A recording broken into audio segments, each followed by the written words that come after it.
Cordial saludo a mi queridísimo público. Mi nombre es Samuel Mercado Mazo, del grado sexto 1 de la institución educativa Luis Carlos Galán Sarmiento. El día de hoy les voy a hablar un poco sobre mi experiencia con la lectura del libro El Club de los Somnolientos. En un salón de clase, un estudiante hace una crítica sobre Newton y es retado por su profesor. Sus compañeros lo siguen y le piden explicaciones, con lo cual él responde con una serie de historias que explican que en esta vida nada es lo que parece.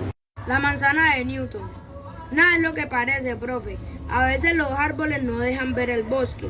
En ese instante la fruta se dirigía en aparente línea recta y en caída libre, con una exactitud sorprendente, hacia la coronilla del sabio inglés recostado en el tronco del manzano.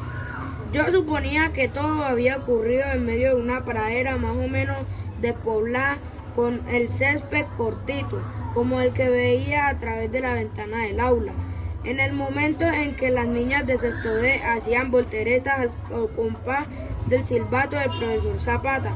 También, aunque el profesor de ciencias Maximiliano Suárez no había mencionado en ningún caso ni este ni el anterior detalle, se me antojó que ese día en el que la gravedad hizo de la suya sobre la cabeza de Newton, flotaba en el cielo un sol espléndido, rojizo y tibio, aunque más bien aburrido, como el que inauguraba aquellos primeros días de comienzos de curso.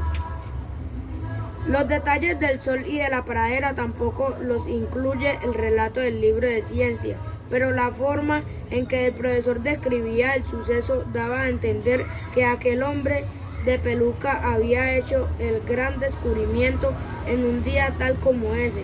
Conviene decir que en el libro de la clase el sabio inglés aparece retratado con una larga peluca blanca que le hace ruedita sobre los hombros y luce unas mejillas inflamadas y rojizantes, como si recién hubiera pasado entero un ají muy picante. Nada es lo que parece, repetí esta vez en un murmullo. A veces los árboles no dejan ver el bosque.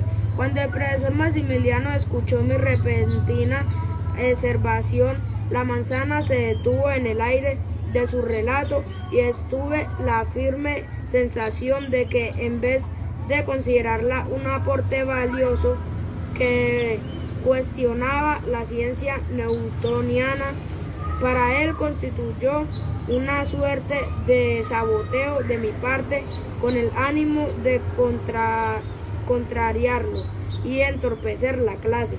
En ese momento, cuando su mirada se clavó en mi cara de suficiencia, me pareció que la cara del profesor Maximiliano y la de Sir Isaac Newton, según la ilustración de mi libro de ciencias, era una sola y la misma, pero un segundo después la del profesor Max estaba a punto de estallar. Ese aire de aguafiestas no les queda nada bien, señor Einstein. Y como tardé un poco antes de darme cuenta del equívoco, la adrenalina en el cerebro del profesor se acumuló a toda prisa y se adelantó a mi reacción. De hecho, lo que yo acababa de decir servía perfectamente de pie de foto a la situación.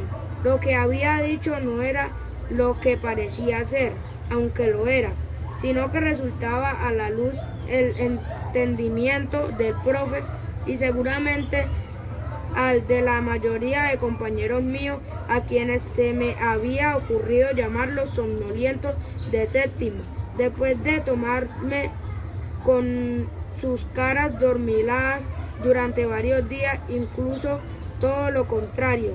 ¿Por qué había dicho aquello?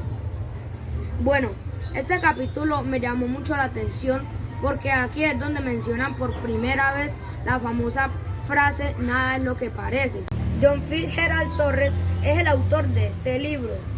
Es de Colombia, de exactamente Bogotá, y ha escrito algunas otras obras literarias como Por favor no leas este libro, y también Poeta de vecindario, y este que es del que estamos hablando, El Club de los Somnolientos.